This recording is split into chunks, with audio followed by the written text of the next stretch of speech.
수요 말씀 기도회 2024년 1월 10일 우리 함께 이스라엘과 대체 신학 그리고 이스라엘의 미래를 바라본 학자들 제2과 지난주에 이어서 두 번째 시간을 가집니다.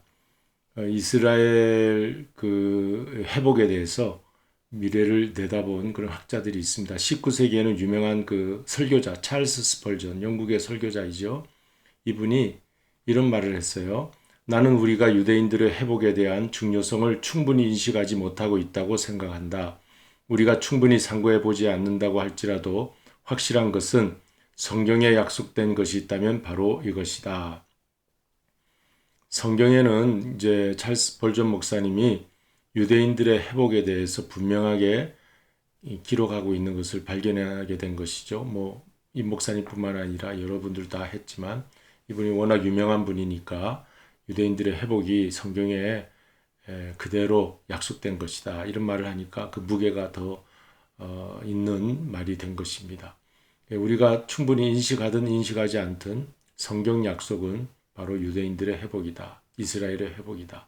그래서 이 19세기 영국 목사님인데 20세기 이후는 이제 실제로 이스라엘이 하나의 독립국가로 회복되는 그러한 모습을 지켜보면서 많은 신학자들이 이스라엘 회복이 사실로 일어났구나 하고 주장하는 신학자들이 많이 생기게 되었어요. 우리가 살펴보는 7명의 신학자들은 그 이름이 현재까지도 잘 알려져 있는 신학자들입니다. 헤르만 리더보스 네덜란드 캄펜 신학교 신학학 교수인데 개혁주의 신학이 이 유럽에서도 이 네덜란드에서 많이 발전이 되었는데 여러 신학자들이 많이 나왔죠. 그래서 이 개혁주의는 대체 신학을 주로 이제 주장하는 그런 이제 신학관입니다. 하지만 그 가운데에서도 이스라엘이 회복된다 하는 것을 분명하게 나타내는 것이죠. 한번 읽겠습니다. 이스라엘의 민족적인 운명을 내다보았다. 현재 이방교회가 이스라엘의 특권과 축복을 받아 누리고 있지만 이게 이제 그 대체 신학, 주류 신학이 하는 말이에요. 교회가 이스라엘을 이어받았다 라고 말하지만 그러나 동시에 하나님의 역사적인 백성으로서의 이스라엘은 하나님의 구속의 경륜, 섭리 속에 여전히 그 역할을 감당하고 있다. 이렇게 보는 것이죠. 오늘 우리도 그렇게 보기 때문에 이런 공부를 하고 있습니다. 존 머레이, 미국의 신학자인데 프린스턴 웨스트민스터 신학교의 개혁주의 신학자입니다. 이런 분들은 다 조직 신학에서 유명한 분들이에요. 근데 이분들이 하는 말은 어디에서 근거를 하느냐면 성경 로마서 11장을 보고 하시는 말씀이에요. 우리가 이스라엘의 회복에 대한 말씀을 하려면 꼭 로마서 11장을 읽어야 됩니다. 여기에는 이사야 59장, 예레미야 31장 말씀을 사도 바울이 인용한 것이다. 그래서 바울이 이스라엘의 회복에 대해 적용한 것은 의심의 여지가 없다. 바울이 말할 때 그 이스라엘을 교회로 생각하지 않았다는 거예요. 이제 교회가 새로운 이스라엘이다라고 바울이 말한 것이 아니고 이스라엘은 그대로 역사적인 그 유대인 혈통을 가진 이스라엘이다. 그렇게 그들이 회복될 것이다 라고 말한 거예요. 사도 바울은 항상 첫째가 유대인이요 그 다음이 이방인이라는 말을 많이 했거든요. 그러니까 이방 교회가 그 이후에 있지만 유대인들도 분명히 하나님의 첫 번째 구원 그 선택받은 백성으로서 유대인들의 여지가 있다 이런 말을 꼭 한 것입니다. 그 다음에 또 신학자 조지레드 왜 우리가 신학자를 얘기하느냐 이분들이 대체 신학을 이제 주류로 받아들이지 않고 이스라엘 회복에 대해서 이제 강조한 그러한 분들이기 때문에 우리가 살펴보고 있습니다. 플러 신학교의 신약학 교수 우리가 신학 공부할 때 자지 레드라고 하는 분이 굉장히 복음주의적인 신학 교수로서 우리에게 영향을 많이 끼쳤는데 우리 성도님들은 이런 이름이 생소하지만 그래도 한 번씩 들어볼 만합니다. 그래서 이분들은 꼭 로마서 11장을 근거로 해요. 로마서 11장을 근거로 모든 이스라엘이 구원을 받을 것이며 이는 문자적인 이스라엘이라 그렇게 결론 지을 수밖에 없다. 못 박죠. 그렇게 못을 박는 것이에요. 이거는 문자적인, 실제적인, 역사적인 이스라엘이다. 이 11장에 나타난 이스라엘이라는 말은 교회 대체 신학이 말하는 이스라엘을 교회가 대체했다. 이제는 교회가 새로운 이스라엘이다. 영적 이스라엘이다. 그런 말을 대체 신학자들은 말하지만 이런 몇몇 분 훌륭한 분들입니다. 이분이 아주 각 분야에서 두각을 나타내시는 신학자들이에요. 그래서 이분들이 강하게 이런 것을 주장합니다. 그래서 빨간 글씨 한번 읽어보면 이스라엘은 온 세상을 구원하기 위해 하나님이 선택하신 도구이다. 그러니까 그 도구로서 선택한 이스라엘 하나님이 버릴 리가 없죠. 마지막까지 쓰시겠죠.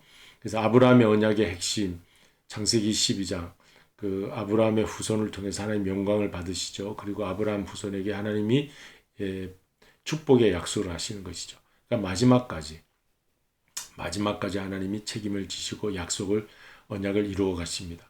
읽겠습니다. 유대인들이 배제된 채 교회 시대로 끝나는 것이 아니라 반드시 두 가지 사건인 이스라엘의 충만한 수가 들어오고 이 이스라엘의 충만한 수라는 것이 로마서 11장에 있어요. 로마서 11장에 온 이스라엘, 전체 이스라엘이 충만한 수가 들어오게 되죠.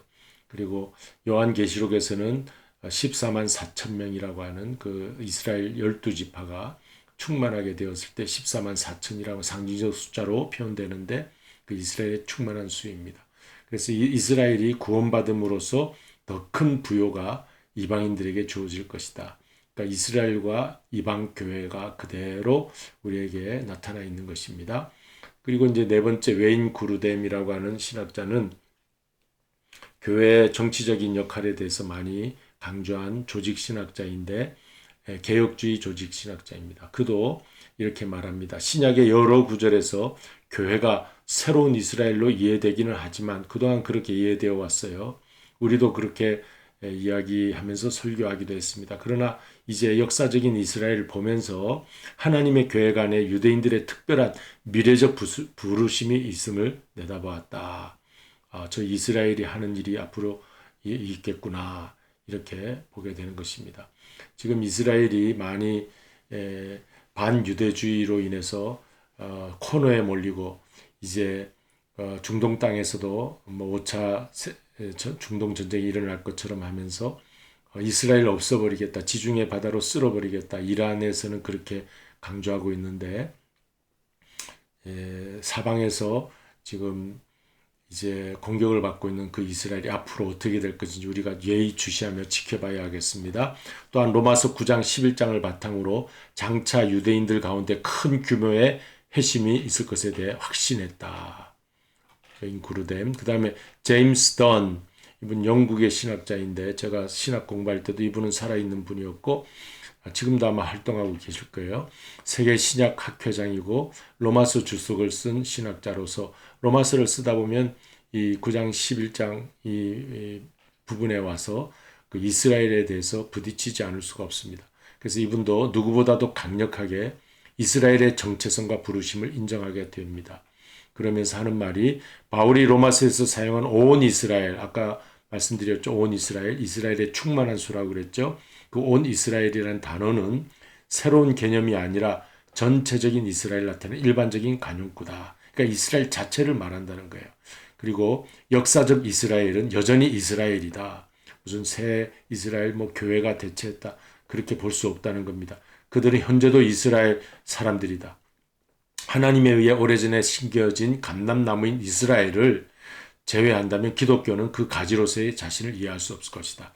유대교의 그 이스라엘이 감람나무인데 열매를 맺지 못할 때 이제 기독교라고 하는 이제 감람 그 가지에 그 접붙임 받아서 새로운 열매를 맺게 된다. 이제 그런 사도 바울의 해석이 있고, 그래서 그렇게 하나님이 그렇게 사용하시는 도구이다. 이스라엘은.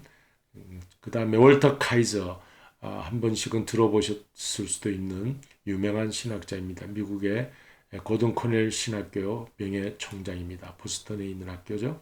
그리고 세계 구약 학회장입니다. 그런데 이러한 유명한 분들이 이렇게 말합니다. 사도 바울이 이스라엘에 대해 새로운 정의를 제안하지 않았고, 사도 바울은 이스라엘이다 그랬어요. 그리고 그에게 이스라엘은 하나뿐이다. 무슨 이스라엘이 교회가 된다 이런 말이 신약 성경에 없습니다. 그러니까 이스라엘은 이스라엘이고 또 교회는 교회다 이런 거죠. 민족적이고 실증적인 역사상의 이스라엘과 종말론적인 이스라엘 분리시키거나 나누어서는 안 된다고 강조했습니다. 이방인의 구원 그리고 이스라엘의 구원은 밀접하게 연관되어 있으며 이는 한 몸에 붙은 두 개의 팔이다. 동시에 일어나는 구원이다. 하나님의 목적이자 계획이다. 그런 것입니다.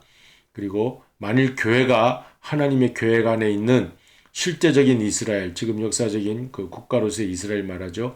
이 하나님의 구원 계획 안에 있는 팔레스틴 땅에 있는 이스라엘 부정해 버리면 유대인들에 대한 선교와 복음 전략을 잃어버리게 된다 그랬어요. 이제 마지막 시대에 유대인들이 다 회심하고 돌아오는 것이 성경에 기록되어 있는데 그것이 백투 예루살렘이라고 하는 그 유대인 선교의 복음 전략이죠. 선교 전략입니다. 지금 그래서 많은 교회들이 일어나서 이슬람권을 지나 이제 이스라엘까지도 이제 복음 전도의 사명을 감당하고 있습니다. 지금 많은 알리야 운동이 일어나는데 우리가 계속 공부하면서 따라오신 분들은 들으셨겠지만 그 이스라엘로 많은 세계에 흩어져 있던 디아스포라 유대인들이 이제 막 모여들고 있어요. 우크라이나 전쟁이 일어나면서 우크라이나에 있던 유대인들이 많이 얼마 전에 이스라엘로 모여들었어요. 근데 이제 또 이스라엘에서도 전쟁이 났지만 그러나 이스라엘 사람들은 그 전쟁 나는 그 자기 나라를 피하지 않는다고 합니다. 그리고 미국에 있는 우리 유대계인들도 언젠가는 저 팔레스틴 땅 자기의 조상들이 있는 그런 이스라엘로 돌아가려고 하는 마음을 누구든 가지고 있다고 그래요. 그래서 이제 하나님이 옛 고토로 이스라엘을 모으실 것이라는 예언의 말씀이 지금 성취되고 있는 걸 우리가 눈에 보고 있는 것입니다. 그래서 사도 바울은 항상 첫째는 유대인이요 그 다음은 이방인이라 그런 말을 많이 했죠. 그러니까 이스라엘 그리고 이방인은 이제 교회를 말하죠. 이제 온 세계에 있는 흩어져 있는 교회들 그렇게 이스라엘과 기독교 교회가 서로 그 이후에 하나님 나라의 완성이 이루어진다 하는 것입니다. 자, 이렇게 해서 오늘 마쳤는데 여러분 우리가 이런 공부를 하는 것은 이제 신학 공부이기도 하고 교리 공부이기도 하는데 어렵다고 생각될 수도 있으나 잘 따라오면 이렇게 어려운 부분도 아니에요. 쉽습니다. 그래서 우리가 신앙이 돈독해지기 위해서 이제 마지막 시대의 엔드 타임 그 정말 시간표의 한 구심점에 이스라엘이 있기 때문에 이스라엘을 도외시할 수가 없어요. 이스라엘을 잘 이해하면 종말을 잘 이해할 수가 있습니다. 예수님도 말씀하실 때 무화과 나무의 가지가 연해 그 잎이 나기 시작하면 가지가 연해지고 잎이 나기 시작하면 여름이 가까운 줄 알라. 그 무화과 나무 잎 가지는 이스라엘을 말하는 거예요. 그리고 여름이라는 것의 그 단어에는 그 심판이라는 마지막 종말이라는 그런 이제 결실을 맺는 거죠. 결과. 여름에는 결실을 맺잖아요. 열매. 그러니까 마지막 이제 결론이 되는 때가 있는데 이스라엘이 회복될 때, 무화과 나무 잎이 연하여질 때, 회복될 때 마지막 여름과 같은 어떤 결말, 결실 그런 때가 오게 된다. 예수님이 직접 하신 말씀입니다. 그러니까 우리가 이런 공부를 함으로써 이제 흔들림 없이 지금 이스라엘이 총체적으로 지금 세계로부터 공격을 받고 있어요. 이란이 그 배후에 있으면서 헤즈볼라 하마스를 지원하고 있고 이제 또 온 세계에서도 유럽이나 미국에서도 반유대주의 엔티세미티즘이 일어나가지고 유대인들에 대해서 증오 범죄를 일으키고 있습니다. 그러니까 우리가 이런 것을 보면서 우리는 어떻게 이런 하나님의 구원의 계획이 이루어져 가는지 잘 살펴보고 기도해야 하겠습니다. 우리 복음성가 함께 나누도록 하겠습니다.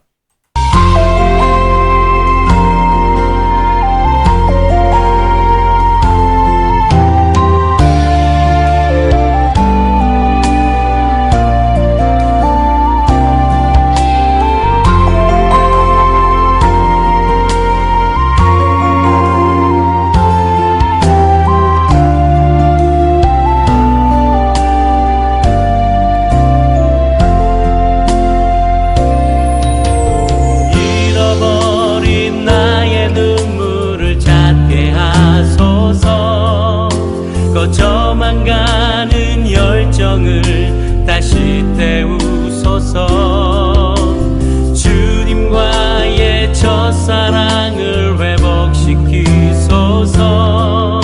주 발 앞에서 무릎으로 부르짖게 하소서.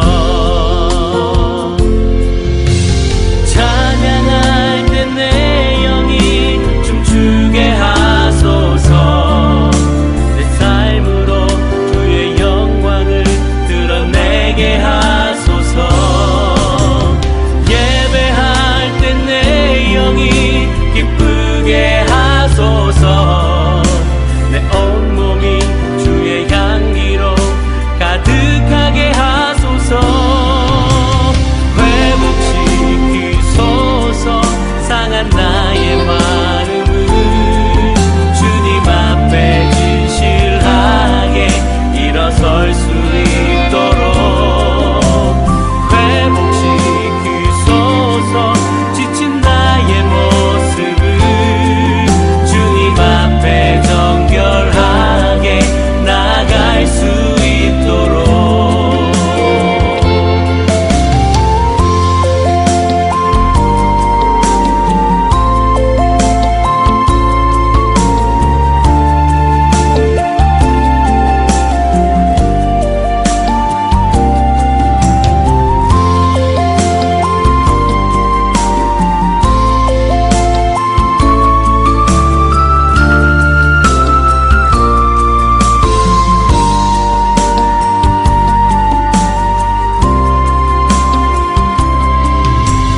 잃어버린 나의 눈물을 찾게 하소서. 꺼져만 가는 열정을 다시 태우소서. 주님과의 첫사랑을 회복시키소서. 주 발 앞에서 무릎으로 부르짖게 하소서. 찬양할 때 내 영이 춤추게 하소서. 내 삶으로 주의 영광을 드러내게 하소서. 예배할 때 내 영이 기쁘게 하소서. 내 온몸이 주의 향기로 가득하게 하소서. 회복시키소서. 상한 나의 마음을 주님 앞에 진실하게 일어설 수 있도록 회복시키소서. 지친 나의 모습을 주님 앞에 정결하게 나갈 수 있도록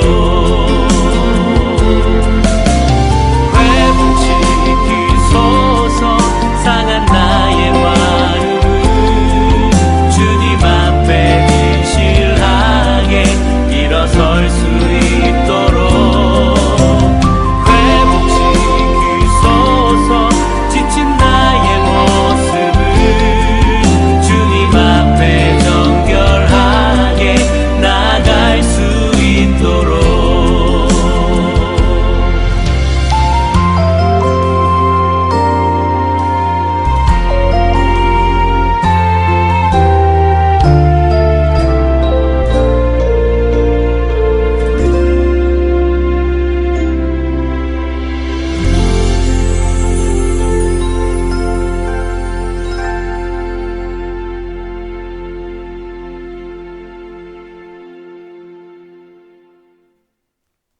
네, 우리 기도하시겠습니다. 감사하신 주님, 마지막 때를 바라볼 때마다 우리가 소망을 가져야 되겠습니다.